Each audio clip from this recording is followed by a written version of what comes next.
opportunity for us to learn quite a bit about what is going on in Korea today, and about Dr. Light's experience in working with a group of women in crossing the DMZ last May.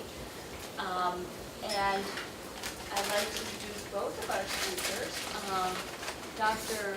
Ramsey Lee is an emeritus professor here at Boston College and has done quite a bit of scholarly work on looking at the effects of the Korean War on current Korean Americans. And he'll be talking to us a little bit and showing us a bit of a film that he made. And in fact, he's going to be showing at a film festival in Korea. He's leaving right after this talk to go do that. So we are lucky that we are having this opportunity. And Dr. Brenton Light, who many of you know, has also been very involved in human rights. And last May, as I mentioned, with a group of 27 women from 15 different countries across the DMZ. After that event, and she'll tell us a little more about it, there has been quite a bit of political activity going on between North and South Korea. I'll learn a little bit about that. And I just learned that reunifications of families might also begin in October this year, partially as a result of that. So I'll turn this over to our great speakers today. We're delighted to have them and delighted to have them.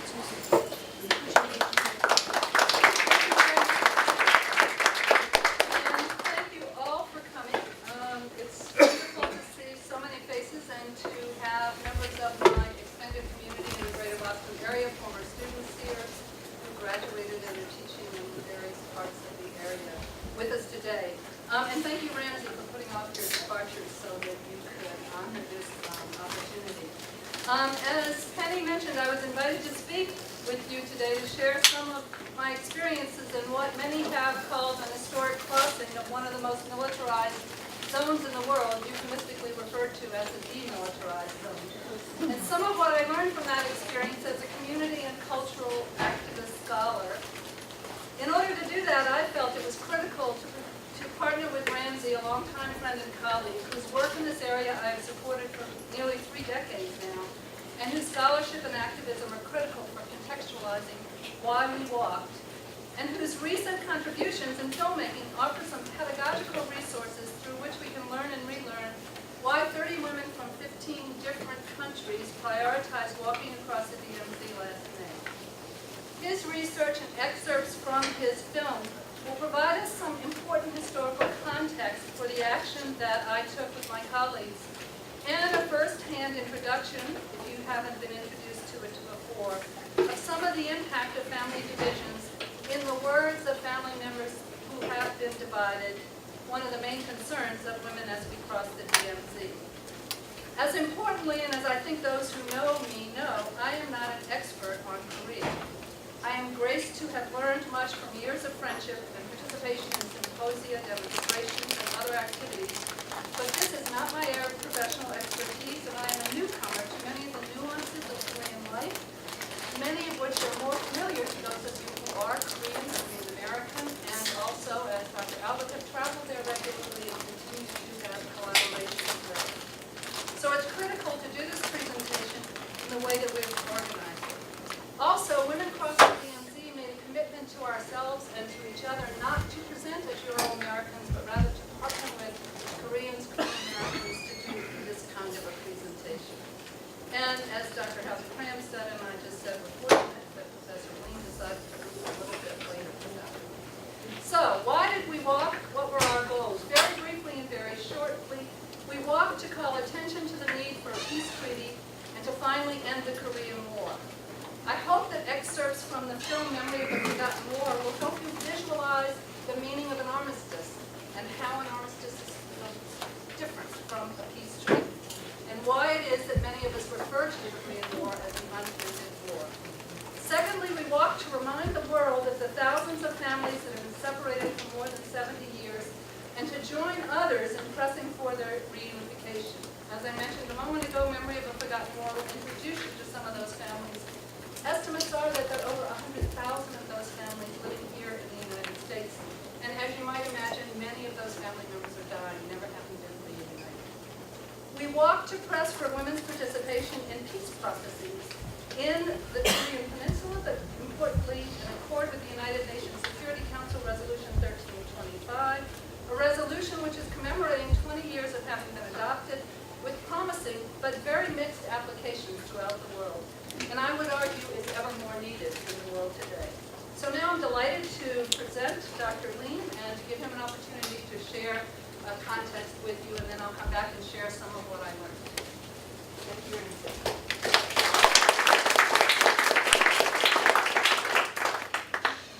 So great to be here as an emeritus. I can go home now. I just want to thank Bridget, first of all, for having participated in the walk that she just described. She joins really just a handful of Americans who have been to North Korea and an even tinier handful of people who actually never crossed the United States. It was actually an act of courage. Most people told her it might be very dangerous for her to do this, and maybe she should consider it. But knowing Bridget and my long years of work with her, I guess she would, and I just want to publicly express my appreciation for having done it. So my job is just to give you a little bit of historical context that will sort of put you in a mind frame to understand a little bit of how an arbitrary division of the Korean Peninsula occurred 70 years ago. This year is the 70th anniversary of the division of Korea. And I'm going to do it by showing you just a brief portion of a film which some of you may have seen because we actually did a program here at UC a couple of years ago where we showed the full film and had a series of panels associated with it. But I'm going to just show you a clip from it that will give you some of the historical context.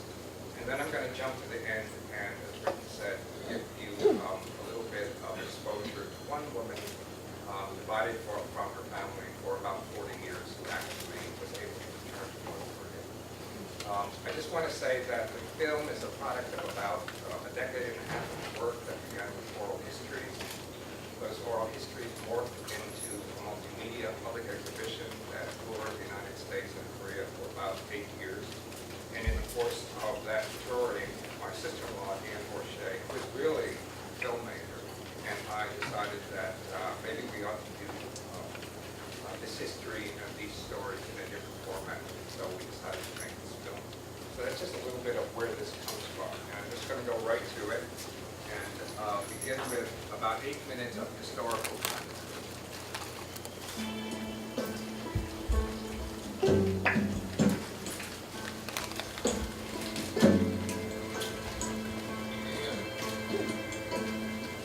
For many Americans, the Korean War began on June 25th, 1950, but it had an origin going back really decades, I would say, into the colonial period.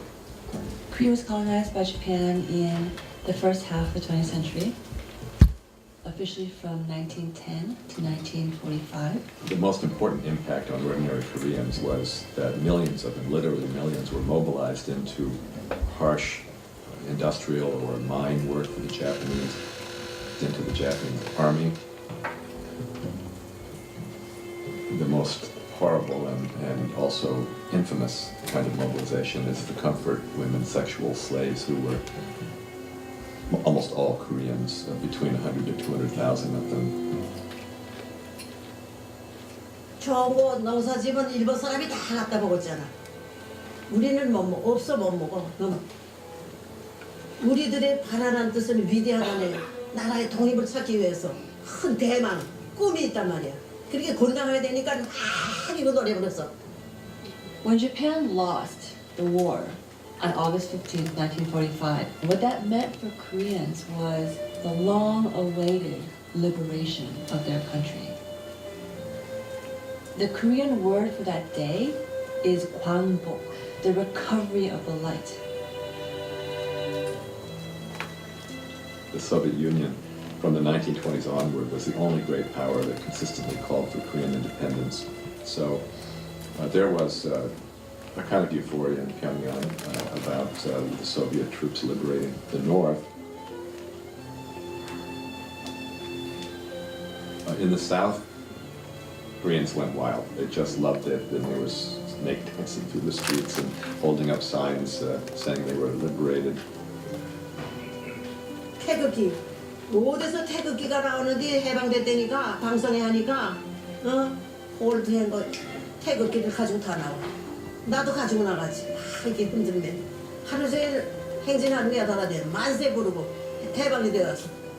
But immediately on the heels of liberation came division. The 38th parallel was created entirely by American officials about 24 hours after Nagasaki was bombed. John J. McCloy, who was in the War Department, at around midnight, August 10th and 11th, he asked Dean Rusk, who later was Secretary of State, to find a place to divide Korea. 나 결혼해가지고 결혼했지. 결혼해서 서울 왔는데 서울의 도남동에 살았거든. 그때 해방이 됐어요. 오늘 갑자기 38선이 맺혔지 않아. They chose the 38th parallel so that Seoul would be in the American zone. We brought in Syngman Rhee from the United States, an old patriot who had been in the U.S. for 35 years and was thought to have more of the American point of view. The Russians thought that Kim Il-sung would be a good defense minister because of his military activity in Korea, decided he was the most popular of the returned exiles. So right there you have the two sides giving an enormous boost to these two individuals. The Soviets established quick and central control, mainly through the military, but they didn't set up a military government. They didn't set up really an occupation. Class revolution led by North Koreans took place during their occupation. Landlords had their land taken away, and the land was distributed to peasants. 해방이 되자마자 97인가 98 패밀리가 깽가리를 치면서 마르싱해서 우리 집으로 왔었어요. 저희 아버지, 할아버지는 지주였어요. 우리 할아버지가 나가서 이 랜드를 모두 할아버지가 주인처럼 나가서 사인하고 그리고 다음부터 우리 집은 이제 달라지기 시작했죠. In the South, most Americans had no idea that we set up an occupation. It was a military government. We were the legal occupants of this Korea south of the 38th parallel for 3 years.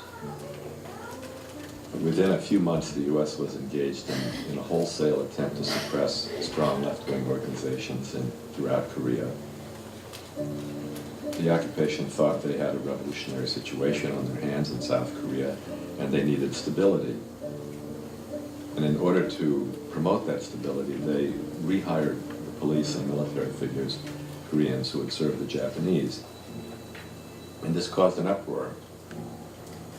By the time the occupation was coming to an end, you had a full-scale guerrilla war. So for Koreans, the Korean War began with political struggles, labor struggles, peasant rebellions, and then open border fighting that lasted almost up to the Korean War.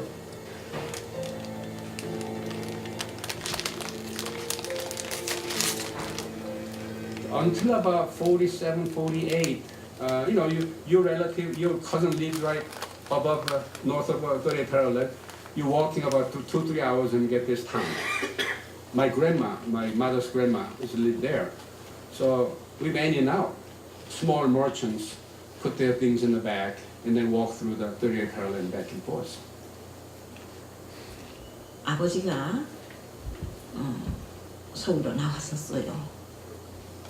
어머니는 내 동생과 언니랑 함께 할아버지 혼자 사셨고 제가 거기에 남아 있었는데 할아버지가 재혼을 하셨기 때문에 그 다음에는 내가 서울로 갈 수가 있었죠. 여기 어머니가 또 왔어요, 고향에. 그래서 저를 데리고 왔었는데 거기서 우리가 산을 넘어오다가 붙잡혔어요.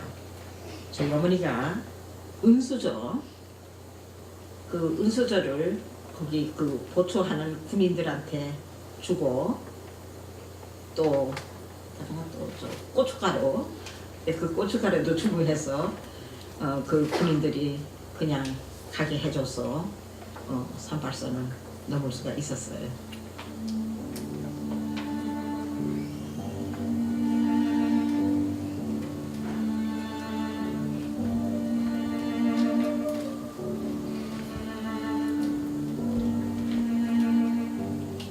The two governments were established in 1948. And then you had the building of fortifications along the 38th parallel. And then by 1949, really starting in May, all the way up to January of 1950, there were frequent battles along the parallel. The two Korean states in the early 1950s, they wanted unification and they wanted to do it by force. My hometown was right below parallel, like a backyard. There were lots of small wars. A friend of mine was killed, and my classmate was killed. And so it became more and more fortified, more and more tense.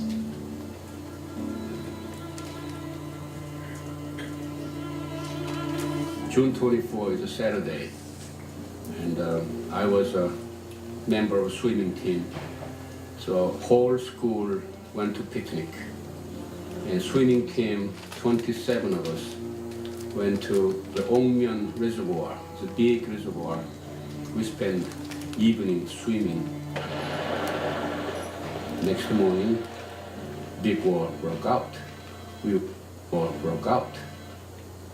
Okay, so the Korean War, as officially recorded as occurring on June 25th, 1950, is the point at which he is now speaking, although it's clear that fighting was going on at least for 2 years before that.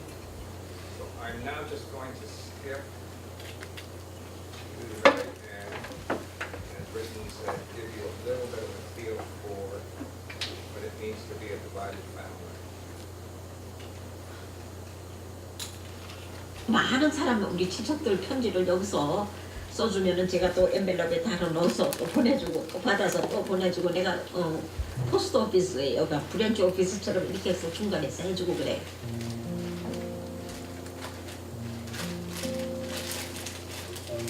목적은 우리 어머니, 아버지, 언니 만나려고 갔지. 근데 못 만났어요. 모두 다 60살에 돌아가셨어. 여기는 우리 60살에 죽은 언니, 언니가 난 아들, 딸, 조카, 손자들 얘들만 다 만나고 어머니, 아버지, 언니 못 만나서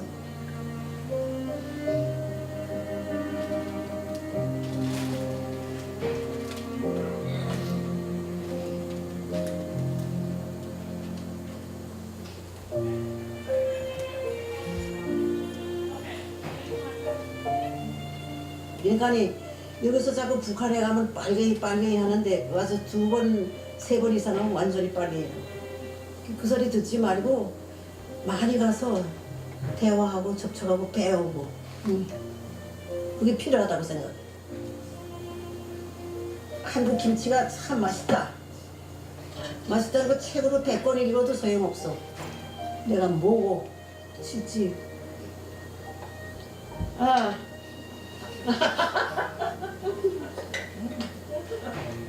먹어보야.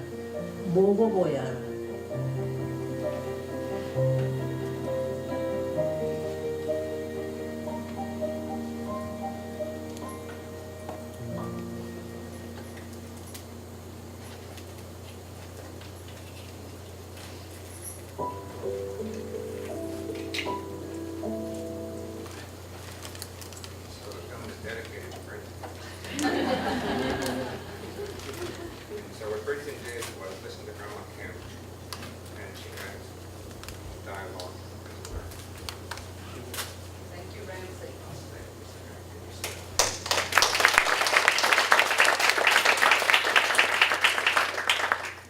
So, my comments prior to showing you a clip of what we did were to tell you why I went. I think Ramsey's right, that might tell you why I went, but maybe why as a community and cultural psychologist and a full-time professor and an activist scholar who has worked in Northern Ireland and South Africa, but primarily in Latin America and even more primarily in rural Guatemala.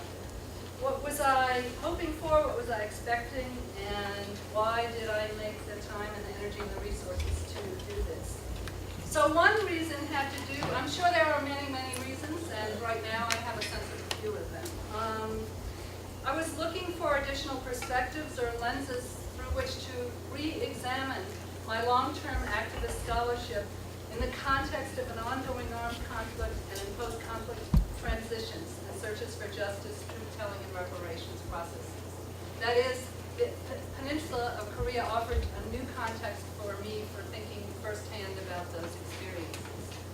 Secondly, I was looking for food to further nurture or to contradict or to challenge my own critical questioning of the dominant discourse of trauma that so pervades psychology in these contexts, and my ever-growing discomfort with my own contributions to the emergence of psychosocial interventions in conflict, post-conflict, and humanitarian disaster situations. Work which arguably was developed and designed to be carried out alongside local communities, but seems to be increasingly institutionalized in ways that continue to marginalize and sometimes even negate the incredible resources of local communities to resist and to articulate their own realities, relegating them to the status of victims and me to someone who's helping victims heal, a story which I resist. Third, I went because I hoped that these experiences would nurture my recognition and developing critical thinking about the globalization of US-driven structural racism and the post-colonial imperial power that we are in the world, and my desire to better understand and call more attention to and learn from alternative forms of resistance and resilience among indigenous groups, particularly groups of women and particularly those who have long-standing beliefs rooted in the earth and rooted in their local environments. I also went for an opportunity to embody, that is, to walk together with international women, my long-standing feminist activism and my increasing curiosity about what in the world we mean when we use the term women peacemakers. And then I went for very personal reasons. For 30 years of support for Korea reunification through or alongside or following my friends' family, that is the Lim family, which afforded me this opportunity to visit North Korea, an opportunity that heretofore had been unavailable to me. And then most importantly, I thank the Lynch School for affording me a sabbatical leave, so I wasn't teaching, I didn't have to give exams, and I didn't have to attend graduation, or I had to miss graduation, however you want it. So those are some of the reasons why I did this, and now we're going to show you a small clip. Ramsey and his sister-in-law are making another movie. This one is currently called Crossings.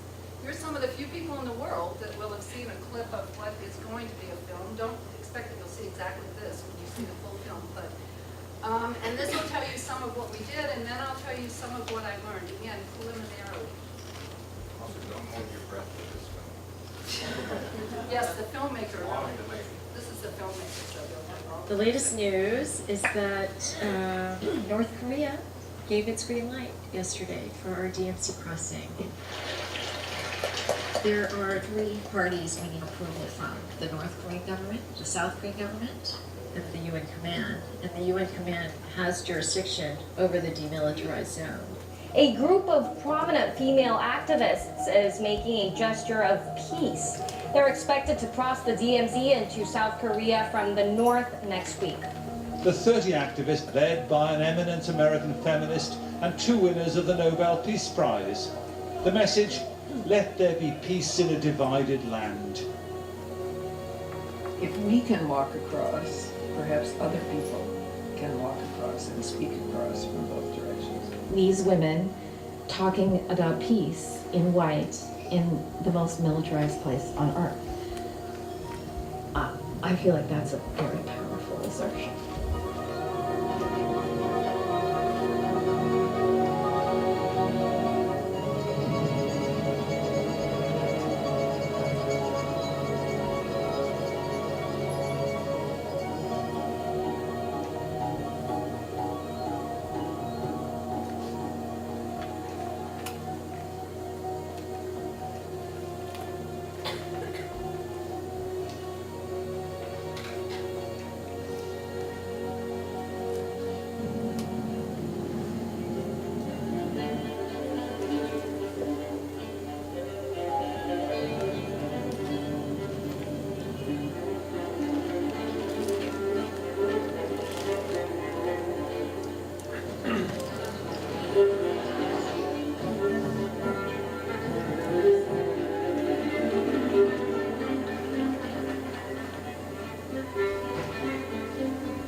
전쟁 시기에 이 두 손을 모두 잃게 되었습니다.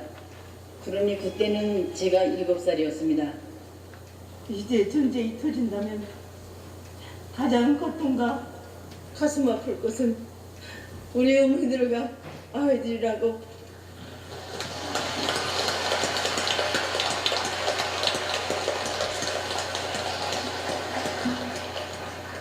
We brought a quilt from the United States made by Korean women diaspora, and the North Korean women had a quilt prepared. And so we did the stitching ceremony that was about reuniting Korea.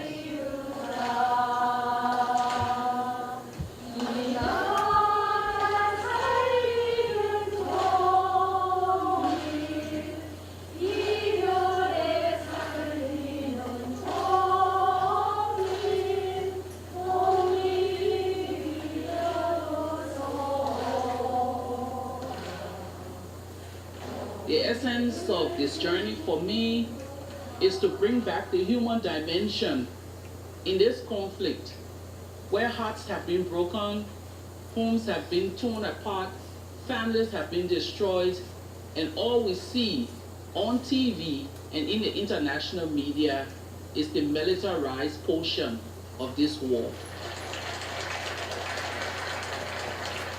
So we start with a peace rally under the Reunification Tower, which is on the outskirts of Pyongyang. Sissy, look! I would like to address us all, sisters and brothers. We women from North and South Korea and around the world are walking to invite all concerned to begin a new chapter in Korean history.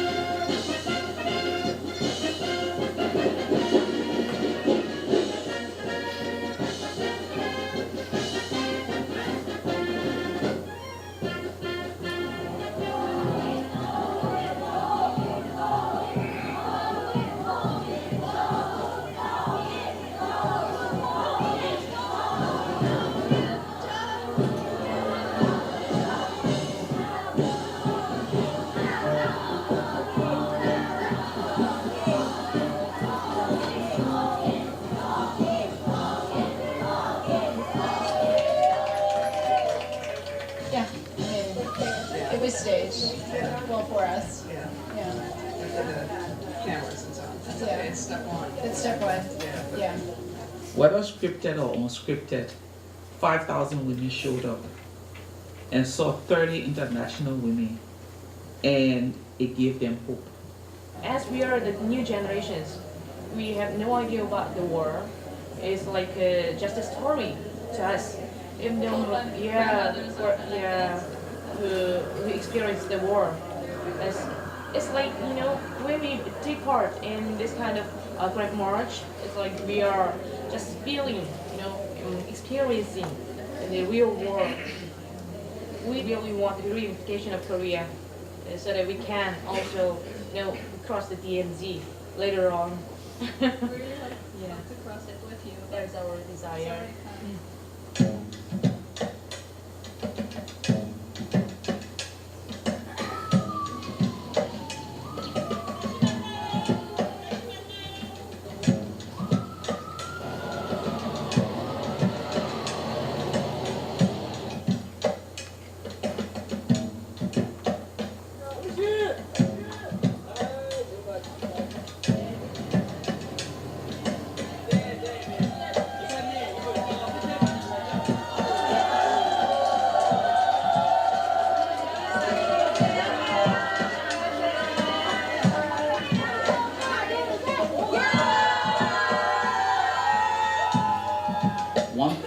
Police were put out to guide us because of the threat of harassment, intimidation, probably assault. 김정은의 아부하는 위men 크로스 DMZ 위장 평화쇼 중지하라! 중지하라! 중지하라! Our fervent dream is for reunification.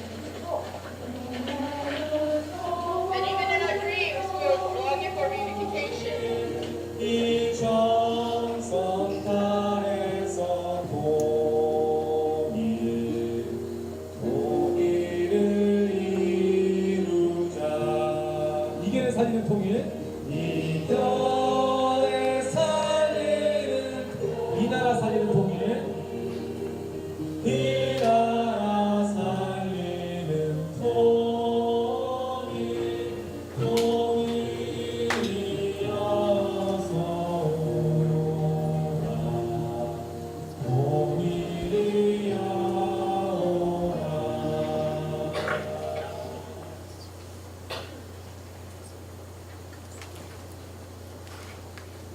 Thank you. So my dean asked me, will we see you in the film? And I bet you didn't see me in that film.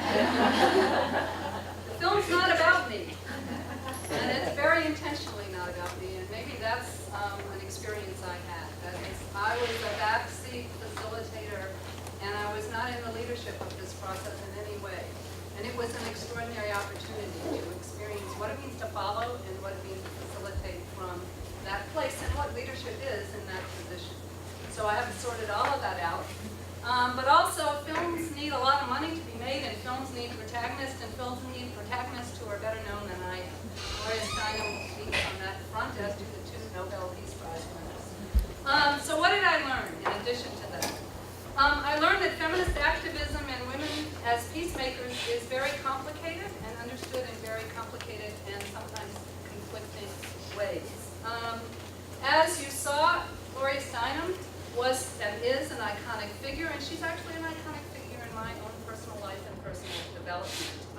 And she's also one of the most ordinary, lovely, down-to-earth, wonderful human beings that you could meet. She also is 82 years old and has the energy of a 20-year-old. And yet, as an 82-year-old, she was the elder in this community. The 2 Nobel Peace Prize winners are also very established women who did extraordinary things in Northern Ireland and in Liberia. And they too were ordinary, down-to-earth people. And then there were a lot of other women in extraordinary leadership positions, either by birth and by inheritance or by the lives that they had lived. So it was an opportunity to learn from these women and also to think about what it meant to try and organize something that was collective with a group of very high-profile people who are not typically given to collectivity, nor are they given to sort of being one of the crowd. And then we had filmmakers who were going to be making a film about this who privileged them again because they needed a storyline. So it was complicated. But I would say it was a shout out for older women. I really have never been treated as an elder before, and I've watched, if I could give a little personal anecdote, Ramsey moved into being the elder in his family after his own father died, and I don't like all of it. There's a kind of privileging of patriarchy that I find as a feminist complicated and contradictory. But that's one of the things about the tensions between cultural expressions and ways of organizing your life and feminist ideology and ways of organizing a different generation of life. But I did enjoy the fact that those 2 translators that you saw, who I spent a lot of time with, treated me not as their grandmothers, but as an elder who knew something about life that they didn't know. And they were curious about what I knew about life that they didn't know. And obviously I was curious about what they knew about life that I didn't know. So that it was an opportunity to experience some of that rootedness. And then within our own delegation, there were a lot of personal stories that were being enacted and embodied. 2 of the women were bringing ashes of their parents back to North Korea, a country they had never known themselves, but that was the home of their family. That's a very difficult and mobilizing and emotional and affectively loaded experience. And so that was threaded through the times that we spent in negotiating with North Koreans at different moments for that to happen. We also brought an intersectional understanding into the dynamic in that women came from 15 different parts of the world and brought different understandings of themselves, but we were a somewhat homogenous group from the United States. That is, we were majority South Koreans of origin, some North Korean, but Korean Americans, because South Koreans, you didn't hear this, but they can't go to the North, and North Koreans can't travel to the South. And then we were Euro-Americans. We had one African-American. She wasn't a delegate. She was a filmmaker. And so we didn't bring all the intersections. And as I suggested, there were a lot of privileged people. We were privileged by economics. We were privileged by education. We were privileged by politics, etc. And we weren't all from the United States, those of us who were privileged. That is, there were privileges. So that's complicated. A colleague and friend of mine who runs Grassroots International here in Boston calls it grass tops organizing. And it's been my first experience in grass tops organizing, and I wouldn't recommend it to those who are weak-minded and timid. It's challenging. Then finally, I learned about the UN Security Council Resolution 1325, which if you've never heard of before, it was adopted 20 years ago. And it's been a major sort of center of activism and organizing among feminists interested in peacemaking and interested in international communities. My colleagues in rural Guatemala and I have been somewhat critical of it and of the extent to which it sort of garnered resources around the world and pulled resources out of grassroots activities. But I saw a way in which the discursive positionality of 1325 is useful in building coalitions around people who come from many different parts of the world. And it was a very useful rubric around which to organize ourselves and also to develop some sort of shared understanding of women in peacemaking, even if it was very hard to articulate exactly what that meant. And if people are interested in it, we can talk more about that. And then finally, I swore I'd never go anywhere again with 30 women. I did that when I was 17 and traveled through Eastern Europe, what was then the Soviet Union. And in addition to it having its many ups and downs and glitches, that was probably the last time I was as red-baited as I've been since I went on this trip. That is treated as a communist other. But I will give a shout out for traveling with 30 women that are in their 40s and over and all the way to 80. People are much more tolerant of each other, much more willing to give each other space, much more able to listen to each other, in my experience on this trip. Now, I wish I could say the same thing since we've come home. But it was a great experience and the opportunities to really sort of listen differently to each other and respect diversities and respect people's knowledge and humbly acknowledge one's ignorance. And that's an amazing experience with people in their 60s and 70s and 80s who are extraordinary professionals can sort of say, really? I don't know. Never heard of that or don't feel that or can't, whatever. So I say we need more of that kind of humility in all of the work that we do, and it was great to experience it collectively. So what did I learn as a community and cultural psychologist? Well, that's a little bit more challenging for me to think through, because I have a lot of things that would qualify as anecdotal evidence and an N of one and would not be very compelling and convincing to researchers. So think of these as experiences that I documented that I hope to turn into questions that can be tested with more information and more resources. One was about the cultural insights, and that's an experience I've had repeatedly in rural Guatemala, the sort of clash of my own positionality as a feminist, even if I don't name myself publicly as a feminist, as a woman who believes in participation of women, men, and children on all sites, but as someone who respects cultural practices that often don't allow women to participate in all sites, and then maybe I generate spaces where women can participate, but they go home and they get beaten because they participated in public. So complexities of that. Secondly, and probably, well, I knew about this before, but it's really different to be traveling with people and to listen to people who were comfort women during the Japanese occupation and who have been fighting for their rights in a country where people have been trying to demand that the Japanese government publicly apologize for the horrors and the violations of human rights that it rendered against the bodies of women and young girls in what is today the North and South. And those were prominent positions among the delegates and then prominent positions in the Peace Symposium in South Korea. And it draws something to your attention that you know about, but that you experience in a new way when you listen to people testify. And that's the same thing with the testimony that you heard briefly in the film, Ryo Kyu's story, which I'm going to tell you just a little bit more about, the woman who lost her hands during the Korean War. So I had read, thanks to Ramsey's brother Paul, the UN delegates, women who were sent to Korea to investigate human rights violations, particularly of women, on the heels of the Korean War. A document which, if you want to learn about these things, is really very much worth reading. And so I knew about the atrocities, and I've taken testimonies, I've lived through war and taken many testimonies. But I have to say that I've rarely heard survivors talk explicitly about wanting revenge. And I've never heard a survivor actually name her children.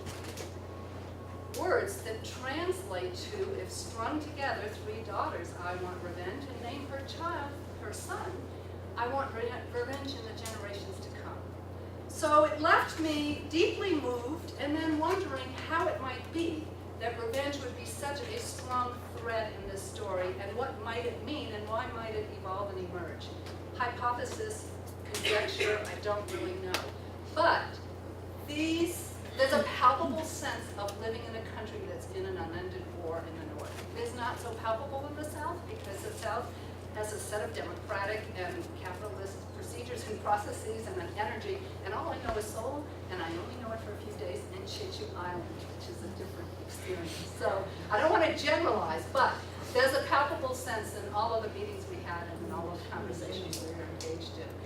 And then there are these military exercises that the U.S. engages in every year off the coast of Korea, the U.S. and South Korea, in which people feel deeply threatened. And then there's the push by the North Korean government, the state, for nuclear arms to protect the country. So you're living in a context where you experienced one war, and then we would add that there's never been a process of truth and justice seeking in which the United States has ever acknowledged what we did in that context. You're living that reality, and that happened to you as a kid, and your body has been deeply wounded and is deeply marked. So I think there's a message here about Elizabeth Lira, a psychologist in Chile, has written a little bit about some of the processes in Chile in the transition from the Pinochet dictatorship towards processes of liberation and reparations and transition politically and psychosocially and in terms of policy. And she argues that it's hard to restore your life out of a situation of vengeance if there's been no public and political accountability and process through which you can live. Now that is a pretty damning insight for me as a North American and as a U.S. citizen. So I think that takes me to rethinking some of what I know from my experiences in Guatemala, South Africa, particularly in South Africa actually, and Northern Ireland, and also for rethinking what is our challenge here as United States citizens. And there are a few other insights for psychology and community psychology, but I want to leave time for you all to ask a lot of questions. So what about human rights discourse in the North? Because we got asked repeatedly every time we opened our mouths, and boy, every time you open your mouth since you've been back, how can you as a feminist and a human rights activist have ever gone to North Korea? It's the most repressive regime in the world. And it is part of what the U.S. labeled as an axis of evil. And we have relabeled Iran and we have relabeled Cuba. So one of the motivations for going now, in addition to following that wonderful woman at the end of the film that Ramsey showed you, to go and try kimchi and talk to people and learn, is because we are living in a moment where we're rethinking some of how we've organized our lives politically and socially at this moment. I would argue that we are, through our actions, defending the rights of those in the North and South who are victimized by an ongoing war and an unended war. That we're defending the rights of North and South Koreans to, and this is the first time I've ever said this argument publicly, I'm not saying that all the women I went with will agree with this. Defending the rights of North and South Koreans to breaking the silence and the denial of the U.S.'s gross violations of human rights during that war and the absence of truth, justice, and reparations. We're defending our rights as international women to walk together in local struggles for peace and family reunification, particularly as initiated by those living in the context of war and in spaces and places where they are prohibited to walk, as Ray Simon said, that is, across the DMZ. And we crossed because we're hoping to add some pressure to open this walk and to demilitarize and rethread this border according to the priorities of the people who live in the North and South.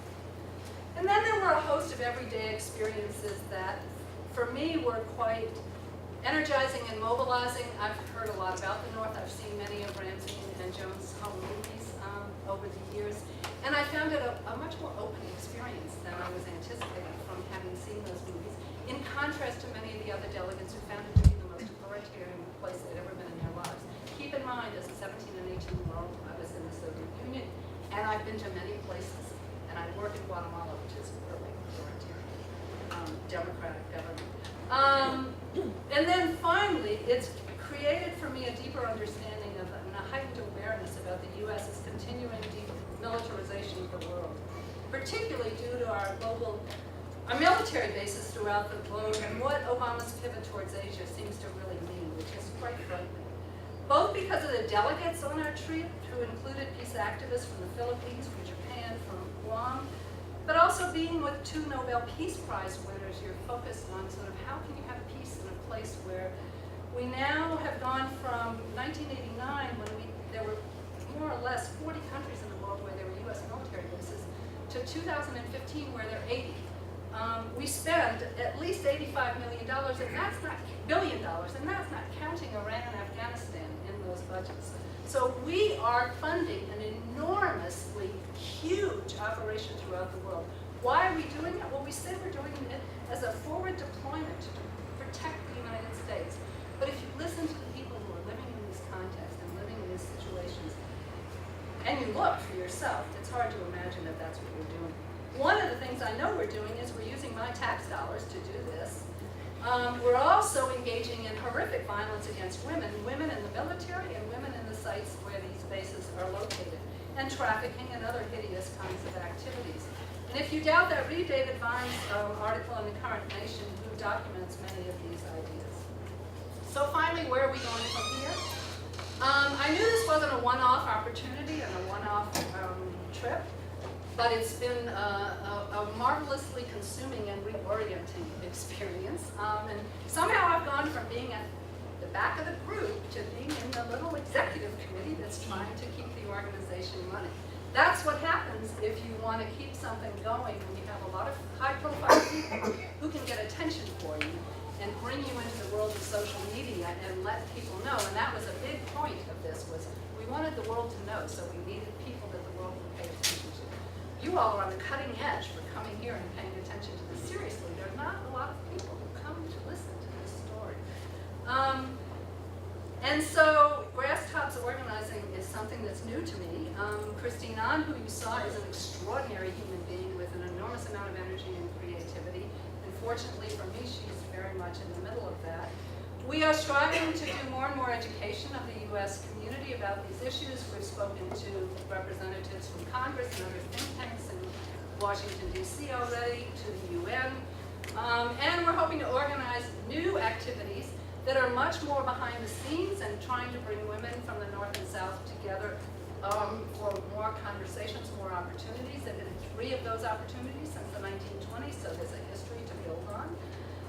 And then more public, highly visible activities. One idea that's floating around, which Ramsey throws out and says, ooh, that might be impossible, is to bring a children's choir to Panmunjom and to have choirs from the North and South join together with kids from the United States, including many Korean Americans.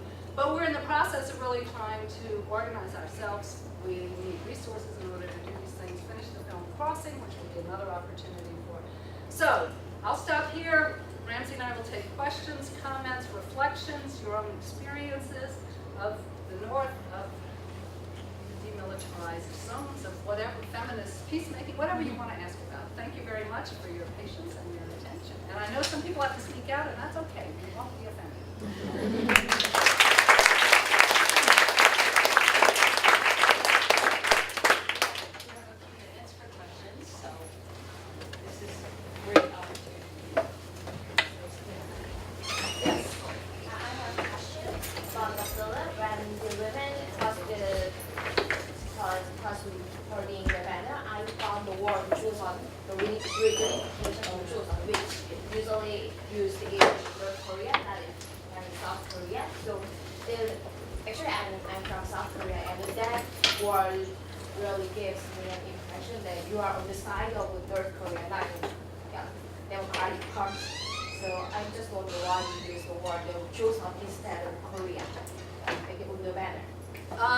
Right, so a lot more of this clip from the film was filmed in the North rather than in the South. And there are a number of reasons for that. Partly we were in the North longer than we were in the South, and partly that was because we didn't have permission. We left, actually.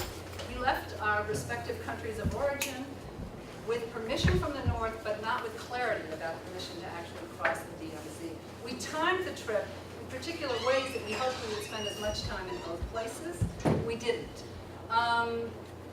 The choices of you're right, there are linguistic differences in how people talk about these things, and so you saw a lot more about the North than you saw about the South. There will be many, as Ramsey said, this is not the end, this is the very beginning of a clip that was put together in a hurry to try and have something to show. There's no doubt about it, I think, and this is a first impression, this is a short visit, this is talking to a relatively small number of people, that there's a much more unified press for reunification in the North than there is in the South. We were told in the peace symposium that we had that in survey research in South Korea, the generation, particularly your age, 18 to 25 in the South, is very mixed about reunification.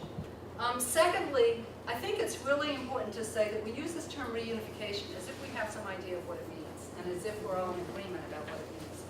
My understanding, and both the North and the South have put on paper over the last few years, the governments in both countries have put on paper what their understandings of it is, and Ramsey can correct me if I have the details wrong, but they're close to each other, and they look more like some of the efforts to try and figure out what the relationships are between Israel and Palestine. They don't look like the merging of two, what have been now, different countries for a while, and the takeover, although that's what a lot of people in the U.S. think, the sort of imposition either of the northern government on the South or the southern government on the North. That's not what's being talked about. And there have been over the years sort of exchanges to Kaesong, opening, building of opportunities for work, et cetera. It's just the last few years have been very stymied on that. Lily, you want to add to that? I just want to say, you know, I haven't been to North Korea. I have been on the DMZ. And in South Korea, I mean, there is an ongoing committee, you know, government committee on unification.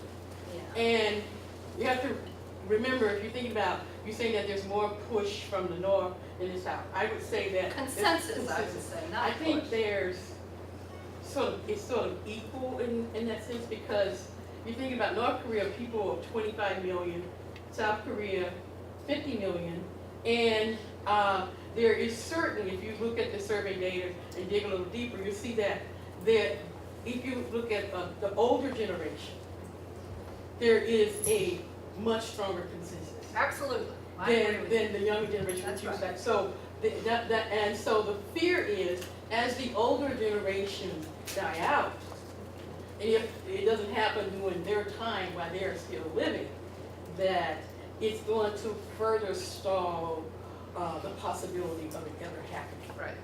So, and that's the fear of that generation. Right. And that's and I'm not just going by the survey, but also I happen to know two different families one who still have, she's 83 years old, she's the grandmother of my godson, and who still have family in the North.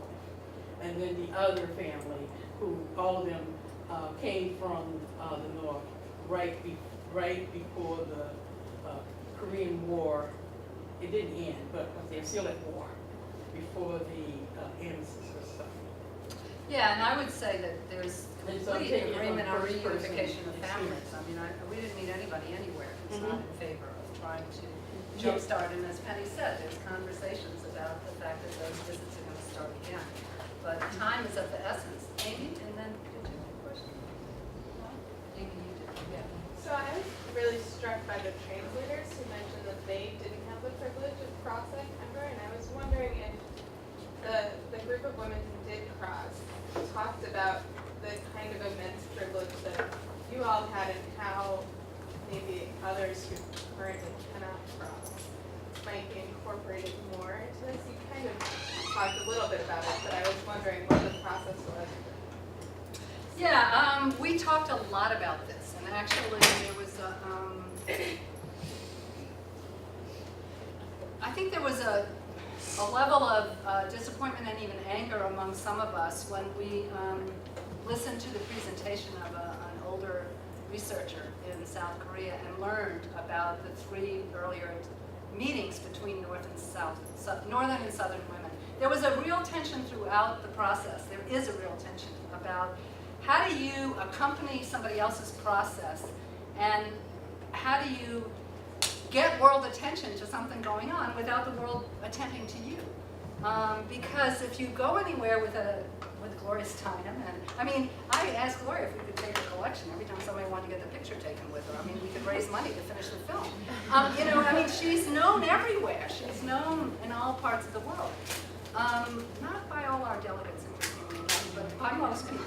So there's this tension between how do you sort of collaborate with other people's agenda, and how does your own agenda end up sort of taking primary space. There is a woman in this delegation who was a South Korean who gave up her South Korean citizenship in order to be a part of this delegation because as a South Korean she couldn't join the delegation. So it is a terrible injustice that exists today of the barriers between, and there are barriers on both sides, right? So there was no way, I mean, the reality is that we didn't walk across the DMZ. We ourselves ended up caught between the politics of the North and the South and the UN High Commission on the ground. We actually were put on a bus to cross through and then told we could get off and walk and then told not to walk then because there was no media and part of this was about media and then lo and behold, they took down the 4 other stops along the way that were part of the militarized zone so the bus could just fly right through. So it was a very complicated process. You know, there's lots of forces in South. I mean, if you doubt that there's, you know, if you think there's consensus in South Korea, just pay attention to that very negotiation.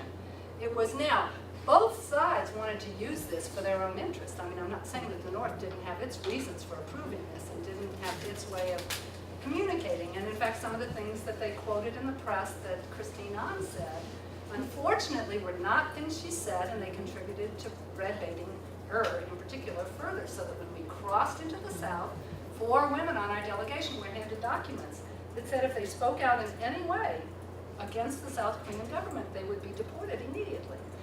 And then when we asked about it, we were told, oh, it's just, you know, we just handed a few of those out. But they didn't. They handed them out to the 2 core organizers, to a former military colonel who was on our trip, who was a fabulous asset in the trip, and also she's a former diplomat, and to Medea Benjamin, who's known throughout the world as an activist who opposed this militarization. So they didn't give it to the backseat people in the group. I noticed the placards, "Go to hell." Were those held by people in North Korea or South Korea? No, that was our welcome banner in South Korea. And many of these people are defectors, right? They're people who fled the North and who have received complex hospitality, should I say, in the South. And they feel very passionately, as do many people in the United States, that one shouldn't be doing people-to-people connectedness to the North unless one's doing it to condemn human rights violations in the North. And so that's part of. And then unfortunately in the South, a U.S. diplomat had very recently been stabbed and was actually in hospital when we went. And there were several people who rushed the leaders of our group with weapons. So, you know, we had military accompaniment, police accompaniment, I'm sorry, some military but police. The whole time we were in South Korea, they followed our buses, they were at all our events, they were there in the peace ceremony that took place. It was a welcome. It was a wonderful, wonderful public event. And as you can see, much more like the U.S., right? Disorderly and everybody having a good time, not lined up in lines. But so yes, and there is that. I mean, I don't want to contradict what Lily said because I know she's right about older generation. But there are differences of opinion everywhere, and they are much more clear. And I think when you experience the standard of living, the style of life, however briefly I experienced it, you know, it's a different way of organizing life, of understanding the collectivity, of understanding your responsibilities as an individual within the collectivity. The South feels, I'm not saying it is, but it feels, Seoul in particular, it makes New York feel calm. It feels like a, you know, very alive and engaged and consumer-oriented life. Now, the cultural traditions, the respect for the elders, etc., I've experienced as much in Seoul with women in the peace symposia as I did in the North. So there, you know, I think there's a lot of similarities in you know, these culture versus politics. It's not an easy fit. It's not a clean. Joan, and then here. Bridget, could you talk a little bit about your reception in Washington? Yes, our reception in Washington.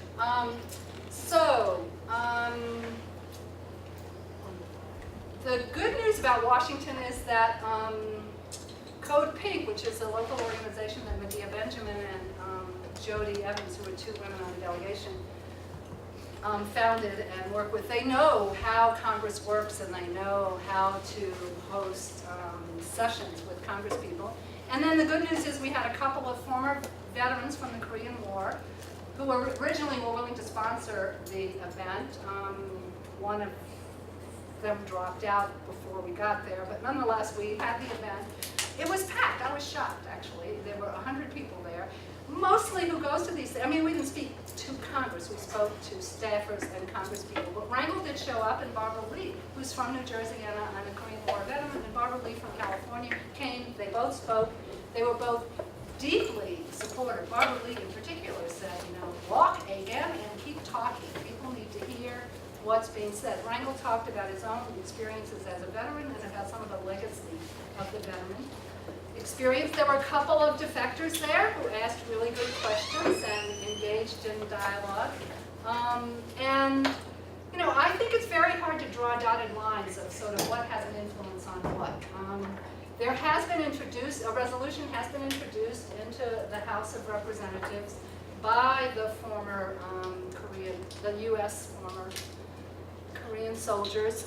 It's a complicated resolution, but it's an attempt to put the issue of the failure of a peace treaty between the North, to put this issue of South Korea, North Korea veterans on the map of Congress and talk about it. So there's a lot of discussion among longtime Korea activists, maybe some of you in the room, about how to support this, whether to support it, and what ways to support it.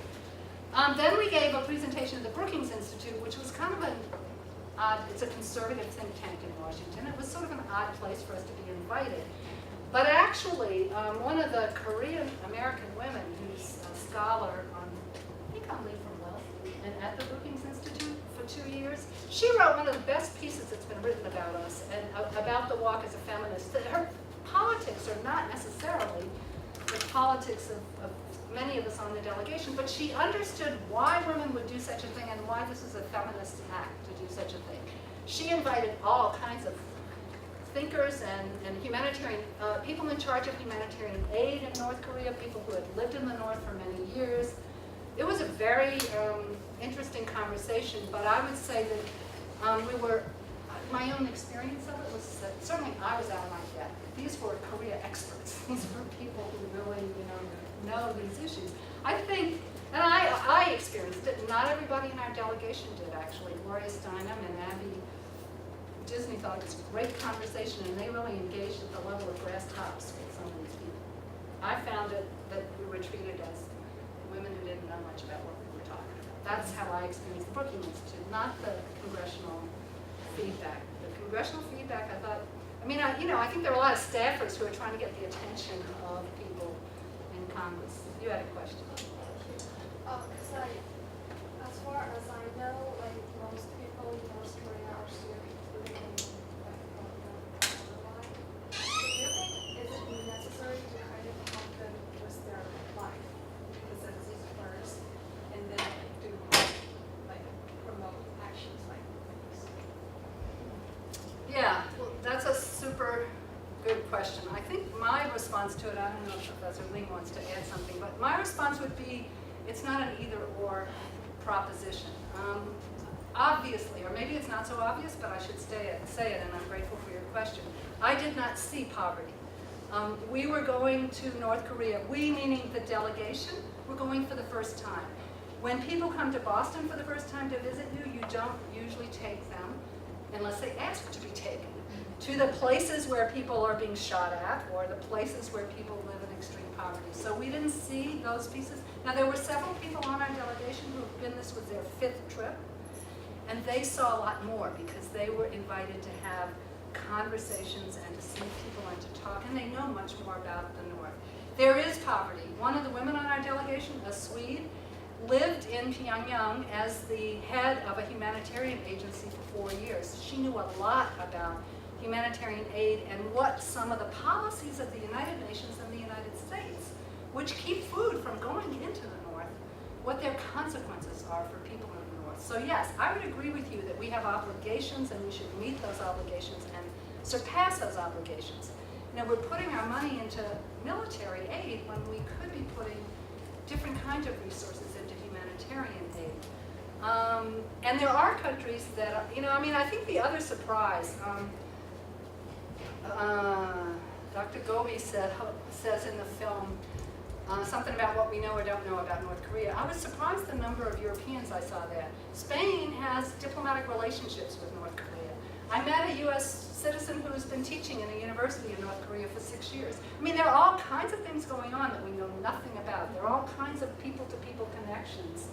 But because we have, as she stated in the film, not just us in the United States, but the international community in general, we have a sort of univision about who North Korea is and what North Korea is. But you're absolutely right. I mean, my own learning from working in rural Guatemala in situations of extreme poverty is I don't really believe in Henry Murray's hierarchy. I think that we have to feed and we have to nurture our spirits and our bodies simultaneously. I think these things are interconnected.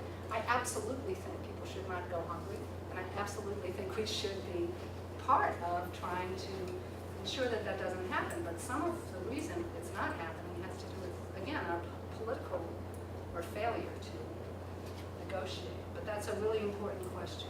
And maybe I should also say that, you know, this is one small, very, very small action and act. And it was intended to bring visibility and also to attract a different audience. And I'm happy to report it seems to have attracted a different audience that would typically come to.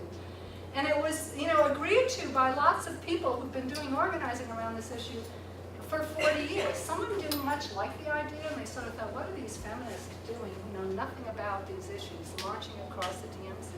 You know, we got some real skepticism, which I think we should.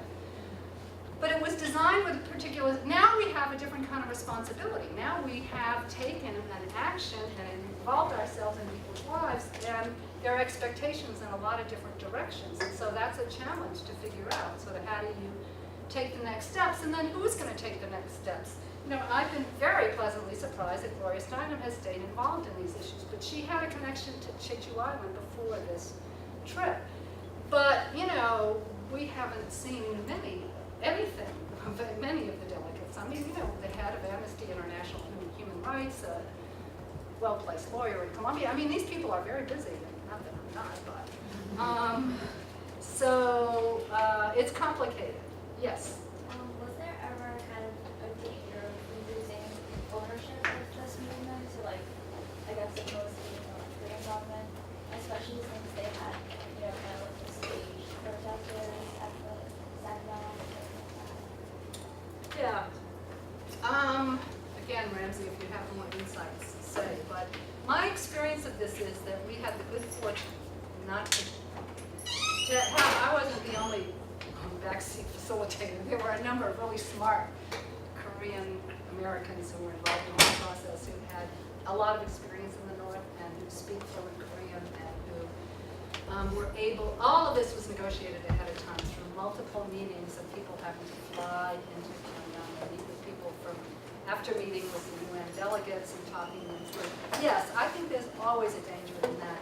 We were very pleasantly surprised about how willing they were to negotiate with us about many things. For example, you know, up until quite recently, when you went into Pyongyang, you had to turn in your phone and your internet connection and all my cards.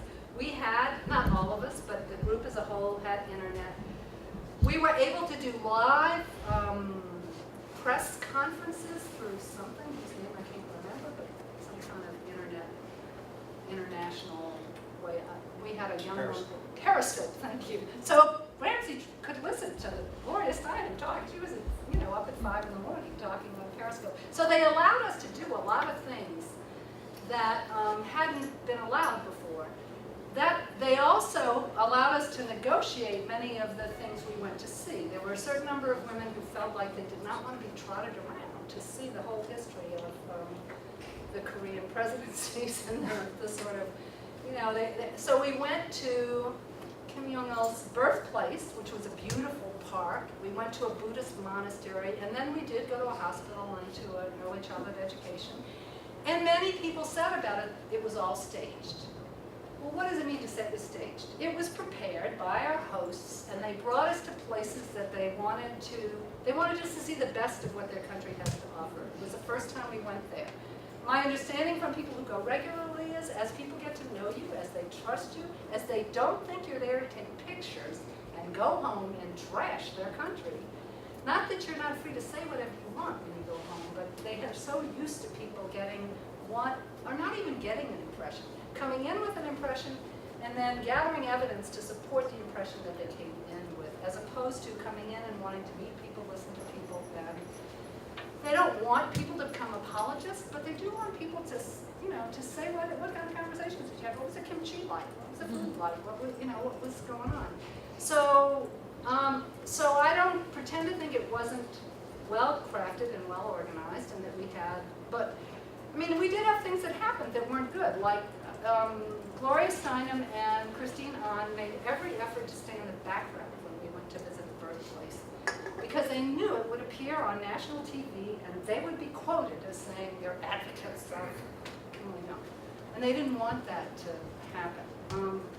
Somehow, in the midst of a lot of press, Christine got interviewed, and the interview got clipped in a way that it said things she didn't say. She called the North Korean, our sort of interlocutors. She had a conversation with them. She asked them to apologize. They apologized to her. They didn't exactly retract the statements, but as I said, people use these opportunities. They don't let you do this because they want to put all this effort into it just for you. It's a mutual. They want a message about who they are to be communicated, and actually, I think that's a really important message to communicate beyond the small circle of people who understand that this is a people who chose the organization of their country, and everybody's not happy with it. Quite honestly, the only time in my life I've ever worked in a country where I felt supportive of what the government was doing was the small 2 years I lived in South Africa. I don't like a lot about this government. I have a lot of opportunities to say what I don't like about it, what I do like about it, what do I appreciate, what do I think should be changed. And they have fewer opportunities to do that in the North. They do have some opportunities. And young people, have a sense of the collectivity, they have a sense of a mission and a vision that, quite frankly, I'd love to be a part of. I'd love to be a part of a collectivity that really is sort of trying to move and shape in directions. There are many things about it that I think I would change if I were given the opportunity or engaged, but it's not my right. It's not my obligation and my right to critique North Korea. What I need to do is look at the United States and our involvement and our history and our failure to be held accountable on the world, platform about what we did and what we destroyed in that country, and then the veterans who did it in our name, and then we go from that war to the next one and the next one, and it raises, I think, really important issues about how we should be spending our time, about where our taxes are going and what we're supporting in the global community. And those of us who are psychologists and educators have different kinds of obligations about that. We really have to study deep. We really have to, I didn't mean to just throw off the idea of, is trauma the most useful way to think about these things? We have to really sort of figure out how do we think about these issues if we understand the politics, we understand, again, in a limited fashion, because we're all limited by our own lived experience. I can't help but contrast these things to the other experiences I've had in the world. Can I just say one thing about that? Yes, go. It's a very interesting question, but I think it's predicated on a very important assumption that's been in place for 70 years, which is essentially in one way or another, North Korea is the enemy, and it's become evil in many different ways over the course of those 70 years, most recently in terms of presumed human rights violations. So we start with an image of this country as people with whom we cannot have exchange, and with whom we cannot be, if we were to contact them, taken advantage of. So we start with that assumption. And that assumption has been what has prevented us for 70 years from making even marginal headway on the actual Korean Peninsula division.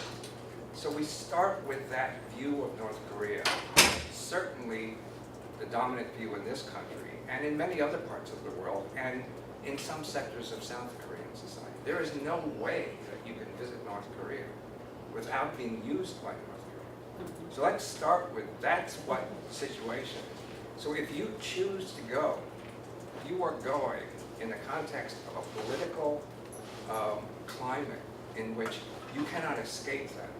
you cannot escape being accused, of consorting with the enemy and the evil enemy, because that's our starting assumption. That's why it takes courage to do this kind of thing. We can decide, as Obama has decided, that we're going to use strategic patience with North Korea, which is basically leave things as they are. Leave things as they are. Well, they have left things as they are for 70 years. If you're going to be part of a group that says we have to try it and we have to try something else, this is the assumption that's going to challenge you, but you decide we're going to go nonetheless, in the hopes that if we and others can begin to have that courage to question that assumption. That's what this is about. Is that assumption in fact well-founded?